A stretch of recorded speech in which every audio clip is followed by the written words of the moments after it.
Have some Indiana Fever player news. Natasha Howard has signed. Now, I want to make this completely clear. When it comes to Caitlin Clark, I don't want Natasha Howard anywhere near her in basketball terms. Now, I'm not talking about as a person. I'm talking about Natasha Howard, the basketball player. I don't want anywhere near Caitlin Clark in an Indiana Fever uniform on Caitlin Clark's team. She was a bad fit. She was one of the people that hoodwinked us. Well, she didn't bamboozle us like... Let's be honest. Natasha Howard was never an ideal fit next to Caitlin Clark. From the moment she arrived in Indiana, the on-court chemistry just wasn't there, and it became more obvious once Clark stepped in as the franchise's centerpiece. This isn't a criticism of Howard as a person, but purely of the basketball fit. Her style and decision-making often disrupted the Fever's rhythm and stalled the team's development during a crucial transition period. Now that the dust is settling, the conversation around her impact, or lack of impact, is finally surfacing. What should have been the clean launch of Clark's era instead turned into a messy experiment the team is still trying to recover from. The fallout has pushed discussions about roster construction, contracts, and long-term strategy to the edge, raising serious questions about how this season might unfold. And she hadn't processed everything that happened with the WNBA season, and she was going to go overseas and figure it out from there. Now, us fans, we let it be known. Congratulations, go overseas, play well, get your money, just don't come back to the Indiana Fever. You are not wanted here, no disrespect. You can play on another team. You just was getting in the way of Caitlin Clark. You was trying to dribble the ball up the floor. You just was doing too much, and it was a bad fit. And I think Stephanie White and company should wear a bunch of the blame for that. Howard's presence on the floor created a major problem from the start. Her style didn't just clash with the team's identity, it completely broke the rhythm Caitlin Clark was supposed to establish. This wasn't simply a bad fit. It became a situation where Howard's overextension actively held the team back. Some players disappear, but Howard did something worse. She tried to do far more than she realistically could. Picture a player convinced she's the focal point, trying to run the offense, while the actual point guard of the future is standing right there ready to take command. That kind of disconnect is a guaranteed disaster. The result? A team that could never function as a unified group. A chemistry gap you didn't need analytics to see. Fans noticed it in... He got here and was talking about winning the damn MVP. Boy, first girl, MVP? You like the fifth option on this team. What you talking about MVP? That was a bad sign right there. We should have already known what type of time it was going to be with her. She dribbling the ball up the court. She's flying, legs flying one way, dreads flying the other.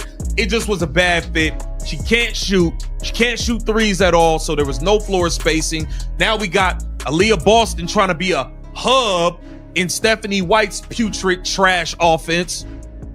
And it just was bad. So when the news dropped that Natasha Howard was heading to the WCBA to play with Sashin, like she often does in the off-season, nobody was shocked. It was her usual overseas move. But the reaction from fans this time? Completely different. It felt like one huge, collective exhale paired with an unmistakably clear message. Congrats. Go hoop overseas. Secure the bag. Just don't come back to the Indiana Fever. It wasn't hateful, just brutally honest. Fans weren't being cruel. They were being direct. Time with the Fever, especially during the early stages of Caitlin Clark's rise, needed to end for the team to finally move forward. It was obvious her chapter in Indiana had closed, and both sides needed that door to stay. And trying to be a hub in Stephanie White's putrid trash offense. And it just was bad all the way around. I'm very clear about the six we need to bring back. That is Caitlin Clark, Aaliyah Boston, Kelsey Mitchell, Lexi Hall, Sophie Cunningham, and Michaela Timpson. Those need to be the six that the Fever protect in the expansion draft, and we go from there. Those are the six that need to return to this team, and that's that. Natasha Howard is not a part of this team going forward, and I will be... The problem wasn't just personality, it was pure basketball philosophy. For whatever reason, Natasha Howard often took it upon herself to bring the ball up the floor, almost as if she were meant to be one of the primary handlers. And this was happening on a team clearly preparing to hand the offense to Caitlin Clark. Then came the real on-court issue. She couldn't reliably stretch the floor from three. Without that threat, the spacing collapsed, and the entire offense tightened. Aaliyah Boston, who thrives with room to work, suddenly found herself boxed into a system that gave her nothing but traffic. From the outside looking in, the whole dynamic felt off. Howard playing like a focal point while realistically being a fifth option was a red flag from day one, and it set the tone for a system that never And that's that. Natasha Howard is not a part of this team going forward, and I will be livid if she is on this roster moving forward. But we're talking about moving forward, and we don't know if we'll actually be moving forward because we can't even get a damn CBA deal done. We can't get a deal done. It is the 22nd. It's the 22nd. It's 8 days left.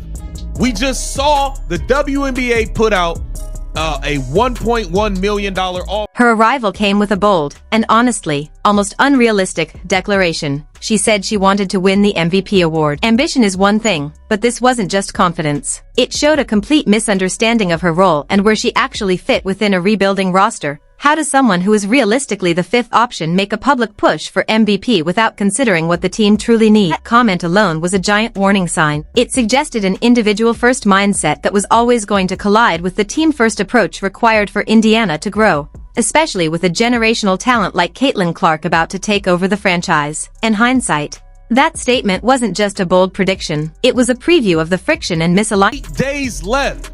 We just saw the WNBA put out a $1.1 million offer, which what we thought as fans, we thought when we saw the 1.1, and I'm saying us because I know y'all thought it too. When y'all saw 1.1, we thought that was the base salary. We didn't know it could get up to 1.1 on some NFL incentives type stuff. If you make the All-Star team, if you make first team All WNBA, if you win All-Star game MVP, if you win most improved, if you win MVP, if you win the first round, if you win the second round, if you 1,000 and the players are not going for it. And let's take a look more at what the players actually want. Here it says, the players do not want a fixed salary system and instead want one more based directly on revenue, such as the NBA, where the salary cap is determined by basketball-related income. Basketball-related income, they should just say Caitlin Clark-related income. CCRI, the Caitlin Clark-related income. We want to eat off that. We want to eat off Caitlin. Just say it. We know what it is. Here it says, Looking ahead, the league knows exactly where the Indiana Fever are headed. The vision for this team is crystal clear. There's a core group of 6 players who must be protected at all costs, a non-negotiable foundation for anyone serious about building a legitimate contender around Caitlin Clark. It starts with Clark, naturally. Then you have the powerhouse Aaliyah Boston, the elite shooter Kelsey Mitchell, the versatile Lexi Hull, the high IQ strategist Sophie Cunningham, and the rising talent Nalissa Smith. These are the pieces that define the Fever's future. Their skill sets and team-first mentality align perfectly with the new direction of the franchise. Any move that pulls the team away from this core, or adds players who don't fit this identity, would only drag the Fever backward and limit the impact Clark is poised to. Isn't tied to any part of the business and intentionally undervalues the players. So, as much as I don't want Natasha Howard on this team, it might not be no teams for her to sign to because we might not be getting a damn season the way things are looking right now. They said it's putting lipstick on a pig. These players is crazy. They are wild. Y'all, but hey, wait a sec. Y'all do know 850,000 ain't they? There's a lot of people that don't make that. I'm just saying. There's a lot of people not getting, you know what I mean? Come on now.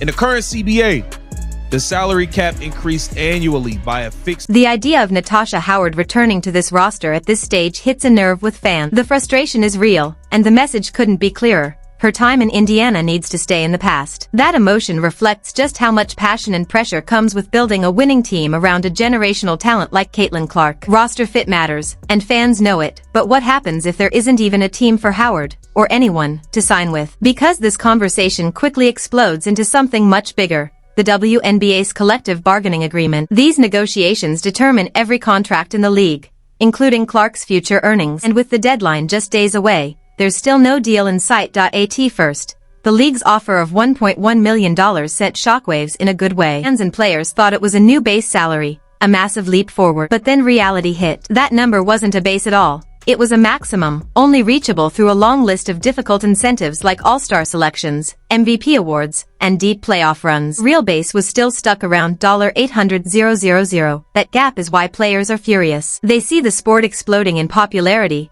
driven heavily by the Caitlin Clark effect, yet their foundational pay hasn't moved. They're demanding a revenue-sharing model similar to the NBA's, arguing they deserve a share of the income their star power helps generate. The league says it offered big salary cap increases, but the union dismissed it as lipstick on a pig. And then there's the endless debate over whether $850,000 is a lot of money, which only muddies the waters even more. The truth is, the old CBA was broken. Tiny 3% cap increase and a revenue-sharing system that never paid out a single dollar created deep distrust. Now, with the 30-day extension nearly expired, the clock is ticking toward a potential lockout, or even a cancelled season. A chaos, panned in the middle of all of it.